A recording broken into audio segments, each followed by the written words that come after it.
우리 계속해서 신명기 14장 말씀입니다. 오늘 아침 14장 1절부터 8절까지 제가 봉독해 올립니다. 너희는 너희 하나님 여호와의 자녀이니 죽은 자를 위하여 자기 몸을 베지 말며 눈썹 사이 이마 위에 털을 밀지 말라. 너는 내 하나님 여호와의 성민이라. 너는 내 하나님의 성민이라. 여호와께서 지상 만민 중에서 너를 택하여 자기 기업의 백성으로 삼으셨느니라. 너는 가증한 것은 무엇이든지 먹지 말라. 너희가 먹을 만한 짐승은 이러하니 곧 소와 양과 염소와 사슴과 노루와 불그스름한 사슴과 산 염소와 볼기가 흰 노루와 뿔이 긴 사슴과 산양들이라. 짐승 중에 굽이 갈라져 쪽발도 되고 새김질도 하는 모든 것은 너희가 먹을 것이니라. 다만 새김질을 하거나 굽이 갈라진 짐승 중에도 너희가 먹지 못할 것은 이것이니 곧 낙타와 토끼와 사반, 그것들은 새김질은 하나 굽이 갈라지지 아니하였으니 너희에게 부정하고, 돼지는 굽은 갈라졌으나 새김질을 못하므로 너희에게 부정하니 너희는 이런 것의 고기를 먹지 말라. 먹지 말 것이며 그 시체도 만지지 말 것이니라. 아멘. 아멘. 하나님의 큰 은혜가 오늘 또 함께하는 복된 날 되기를 축복합니다. 우리 어제 아침에 우리 13장에서 이스라엘 백성들에게 그 우상 숭배의 위험에 빠지지 말 것을 아주 강력하게 경고하신 우리 하나님께서는 이제 14장에 와서는 하나님의 백성으로서 거룩한 생활을 할 것을 명령하고 있습니다. 따라서 14장은 이스라엘 민족이 거룩하고 구별된 생활을 해야만 하는 이유를 말하고 있는 것을 보게 됩니다. 우리 14장의 내용을 세 부분으로 간단하게 생각을 해보면 1절과 2절은 그 고대 근동지방에서 행해지던 그 이교적인 악습, 곧 죽은 자를 위해서 자해하던 그 관습을 금할 것을 얘기해주고, 또 그 다음에 3절부터 21절까지는 정한 음식과 부정한 음식을 철저히 구별하는 이런 말씀이 나타나고, 그리고 마지막으로 22절 이하에는 그 11조에 관한 규정이 나타나 있는 것을 보게 됩니다. 그래서 오늘 아침에 14장 말씀을 통해서 성별에 대한, 성별하라, 구별하라, 성별하라, 이런 말씀으로 오늘 본장의 내용을 살피고 우리가 구별된 성도의 삶을 더 한층 바로 살아가는 저와 여러분이 되시기를 바랍니다. 자, 먼저 1절과 2절에 보면은 성별된 사람으로 살아야 되는 당위성에 대해서 말씀을 해주고 있습니다. 하나님께서는 이스라엘 백성들의 명예가 되게 하기 위하여 먼저 그들을 택하셨다. 다시 말하면은 이스라엘 백성들의 기업의 백성으로 삼으셨다. 그렇게 말씀을 하고 있습니다. 2절에 보면은 기업의 백성으로 삼으셨다. 그들이 다른 민족들보다 하나님께 헌신과 복종을 더했기 때문에 택한 것이 아니라 하나님의 은혜로 그들을 택했다 하는 그런 말을 분명히 말씀해주고 있다는 것입니다. 그리고 택했을 뿐만 아니라 자녀로 삼아주셨다는 거죠. 그러니 얼마나 그것이 큰 은혜입니까? 우리가 요한복음 15장 17절에도 보면은 주님은 뭐라 그랬죠? 너희가 나를 택한 것이 아니라 내가 너희를 택하여 불러세웠다. 내가 너희를 택해서 불러세웠다. 그리고 그 다음에는 성민이라고 불러주셨어요. 성민이랑 오늘 2절에 보면은 제가 두 번 반복해서 읽었습니다만은 성민이라고 우리를 불러주셨다. 여기에 성민에 해당하는 히브리어 단어를 제가 좀 찾아봤더니 암카토시라고 하는 단어를 쓰는데, 이 말은 거룩히 구별해 가지고 바친 백성이라 하는 그런 뜻입니다. 거룩하게 구별해서 바쳐진 백성이라. 그러니까 우리는 구별되게 하나님 앞에 바쳐진 자들, 하나님의 백성, 구별됐다. 거룩하게 구별이 됐다는 거죠. 따라서 이스라엘 백성들은 하나님의 은혜로 많은 민족들 가운데서 특별히 택함 받아가지고 구별된 백성들이기 때문에 구별된 삶을 사는 것은 지극히 당연한 것이라는 거죠.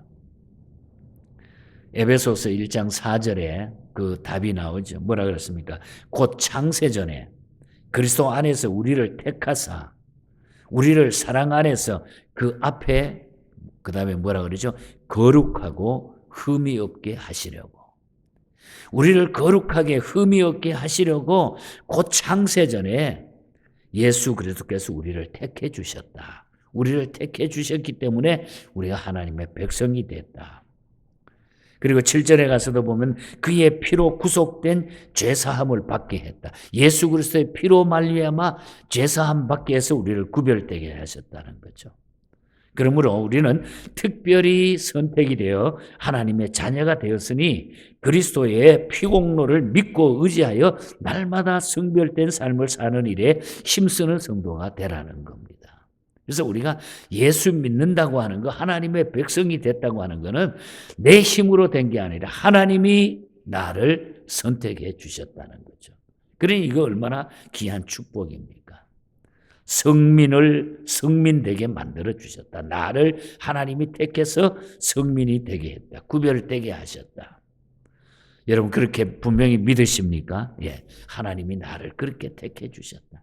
세상에 많은 사람들 가운데 내가 무언데 그건 하나님의 은혜예요. 나를 택해 주셨다고 하는 거예요. 그래서 우리는 하나님 앞에 감사하는 그런 삶을 살아야 된다는 거죠. 그 다음에 1절을 다시 보면 몸에 대한 성별을, 그래서 이 구별된 성도이기 때문에 성민이기 때문에 몸을 우리가 구별되게 가지고 살아야 된다는 거예요.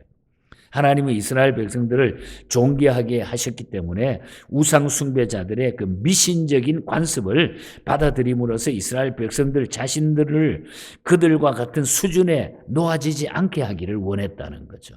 너희는 구별되고 성민이기 때문에 너희들은 저 이방인들 같이 저렇게 미신을 섬기는 저 사람들 같이 살면 안 된다는 거죠. 그리고 스스로 저하시켜서는 안 된다는 것을 구별해가지고 자신의 몸을 구별해가지고 살아라. 그래서 두 가지 사실을 구별하도록 이야기를 했어요. 먼저 보니까 상을 당해도 자기 몸을 베지 말라. 상을 당해도 사람이 죽었으면은 그 상을 당했을 때 몸을 베지 말. 이건 무슨 얘기인가 하니 이것은 당시에 근동의 풍습 중에 장례식 때가 되면은 자신의 슬픔을 극도로 나타내서 죽은 자를 위로할 뿐만 아니라 음부의 신을 달래어 가지고 죽은 자의 영혼이 편히 쉬게 한다는 그 의미에서 자신의 몸을 자해하는 미신적인 행위가 그 당시에 행해졌습니다.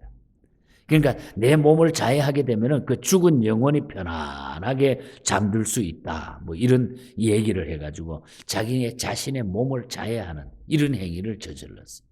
장례식 때마다.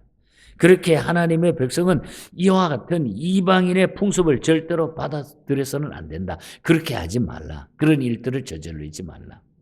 그거고 또 다른 한 가지는 가깝고 사랑하는 친지들이 친척을 잃었다 하지라도 너무 지나치게 슬퍼하지 말라는 얘기예요.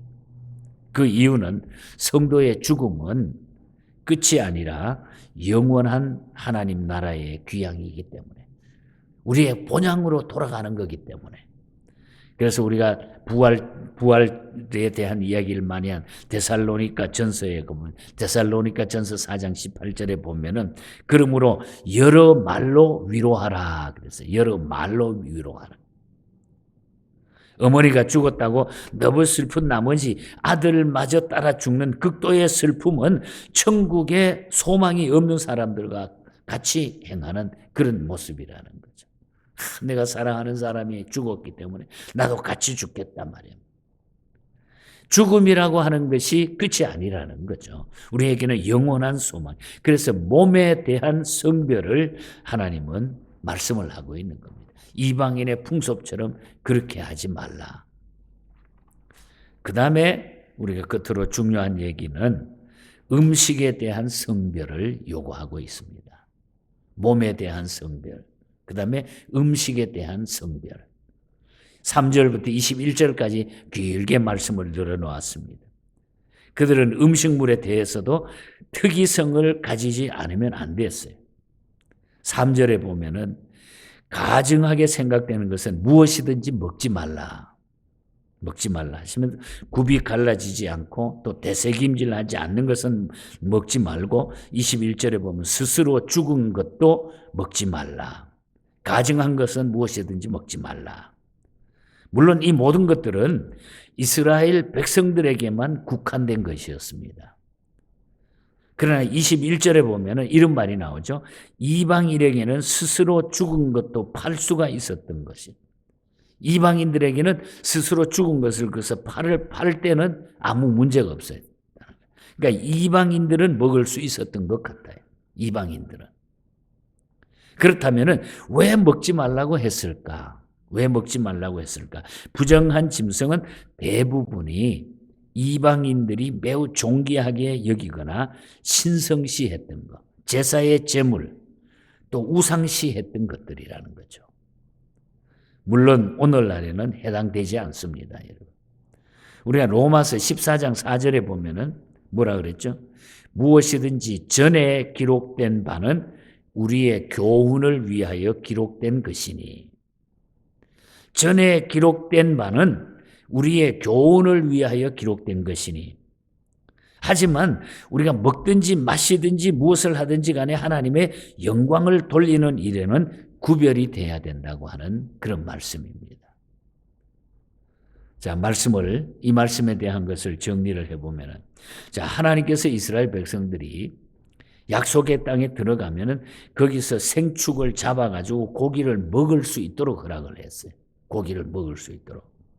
그런데 오늘 여기 와가지고 3절에서 8절까지 먹지 말아야 할 가증한 짐승이 나오고 또 9절에서 10절은 어족에 대해서, 바다에서 나는 물고기에 대해서, 그리고 11절에서 20절까지는 나르는 새 종류에 대해서 이야기를 하잖아요.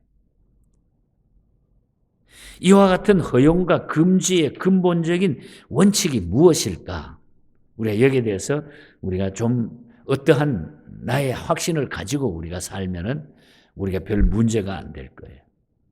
이에 대해 가지고 위생상의 문제하고 종교적인 문제의 차원에서 계속해서 논의되어 왔는데 종교적인 문제 차원에서 생각하는 것이 더 맞다는 것입니다. 무슨 얘기입니까?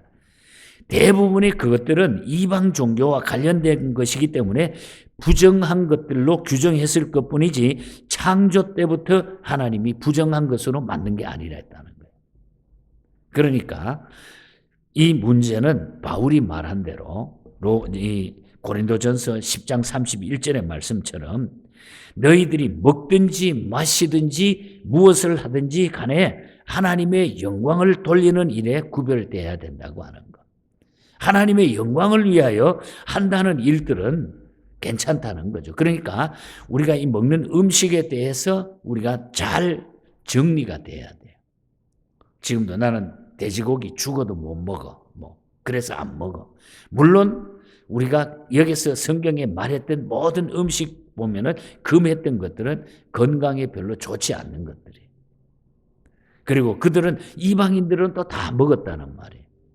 그러니까 무엇이든지 전에 기록된 바는 우리의 교훈을 위하여 기록된 것이다.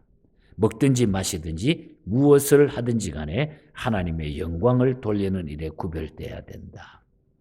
그리고 대부분의 것들은 우상 숭배에 사용되었던 것이다. 그러니까 이 말의 결론은 이런 일들을 하나님이 말씀하신 것은 오늘 말씀의 결론은 뭐냐니 우리 성도들은 구별되게 살아야 된다는 거예요. 구별되게 모든 일에 그것뿐만 아니라 물질에도 마찬가지예요. 그래서 11조에 관한 것도 28절 29절 마지막에 그렇게 이야기하잖아요. 매년 매 3년 끝에 그 소산의 11조 10분의 1을 다 내어 성읍을 저축하여 너희 중에 분깃이나 기업이 없는 레위인과 내 성중에 거하는 객과 고아와 가부와 와서 먹고 배부르게 하라. 그리하면 내 하나님 여호와께서 내 손으로 하는 범사에 내게 복을 주시리라. 여기에 사용 용도가 나타나잖아요. 사용 용도. 11조. 우리가 드리는 11조, 드리는 헌물이 사용되는 용도가 바로 29절에 쭉 나타나요. 내 성중에 거류하는 객과 고아와 가부와 이들이 먹고 배부르게 하고 그리고 내 하나님 여호와께 영광을 돌리며 그렇게 하는 내 손으로 하는 모든 범사에 내가 그것을 통하여 그렇게 하면 내 손으로 하는 범사에 내가 복을 주시리라. 그러니까 성도는 구별되게 세상 사람하고 똑같이 살면 안 된다. 성별되게 살아가야 된다는 거죠. 자, 그러면 그 성별이 오늘 이 시대의 성별이 어떤 것이 우리가 성별되게 살아가는 것일까요? 좌안 박사라고 하는 분이 중국 선교사로 오랫동안 일을 하다가 돌아와 가지고 간증을 하는데 그 자리에 롱스테프라고 하는 영국의 유명한 시인이 앉아서 그 간증을 듣습니다. 물론 예수 잘 믿는 분이죠. 롱스테프가 그 이야기를 들으면서 내가 중국 선교를 하면서 모든 곳곳에 복음을 전하는데 가장 중요한 것은 우리가 하나님의 백성으로 성별되게 사는 것입니다. 그 간증을 듣는데 내가 거룩하니 너희도 거룩하라. 그것이 그냥 머릿속에 불일 듯이 와 닿게 돼가지고 롱스테프가 찬송시를 쓰게 됩니다. 그러면 실제로 이 거룩하고 성별된 구별된 성도의 삶이 과연 어떤 삶인가 그것은 늘 우리가 하나님 앞에 기도하며 주 안에서 늘 말씀 중심으로 온 형제들과 상기고 매일매일 하나님 앞에 기도하는 그것이 바로 성별된 삶이다. 그것이 성별된 삶이다. 60세의 롱스테프가 만든 찬송시입니다. 시간을 가지고 거룩하라. 거룩하게 되기 위하여 시간을 가지라. 이런 뜻이에요. 바로 우리는 하나님 앞에 경건의 삶이라고 하는 것은 오늘 이 시대에 구별된 삶은 우리가 기도와 말씀 중심의 삶이 아니면은 구별될 수가 없다는 거죠. 그걸 떠나서는 우리가 성별되게 하나님의 백성이 설 수가 없다는 거예요. 그러니까 교회만 들락날락하지 그냥 마음은 세상 밖에 다 생활을 하고 있는 거예요. 그러니까 그 구별을 못하는 거예요. 내가 누군지를. 기도하지 않고 말씀 붙들지 않으면 우리가 그 삶을 살 수가 없다는 거예요. 크로스비도 마찬가지입니다. 크로스비가 하나님을 가까이 하는 문제, 하나님을 잘 섬기는 문제가 무엇일까? 참 마음과 온전한 믿음으로 하나님께 나가고 정말로 구별된 하나님의 성도의 삶은 내가 매일 십자가 앞에 더 가까이 가오니 구세주에 흘린 보배 필수 나를 정결케 십자가를 바라보며 언제나 십자가 앞으로 나가는 것이 구별된 성도의 삶이라는 거죠. 그래서 219장 찬송을 크로스비가 아주 능력 있는 메시지로 우리에게 보여주고 있잖아요. 주님의 음성 내가 듣고 정말 사랑합니다. 내 마음 주께 가오니 나를 날마다 영접해 주시고 주님과 가까이 사는 이 삶이 바로 성별이라는 거예요. 성별. 십자가 앞에 나가는 것. 그래서 우리가 이 시대를 이길 수 있는 것은 이제 우리가 구별된 하나님의 백성이라는 것을 내가 확신하는데 우리는 모든 것이 결정이 된다는 겁니다. 그래서 우리는 그 일을 위해서 정말 하나님 앞에 시간을 거룩하게 드릴 수 있는 시간을 거룩히 하라. 또 시간을 어떻게 우리가 하나님 앞에 가지고 사느냐. 그것은 내가 하나님 앞에 나가는 거, 십자가 바라보는 거, 기도하는 거, 말씀 붙드는 거.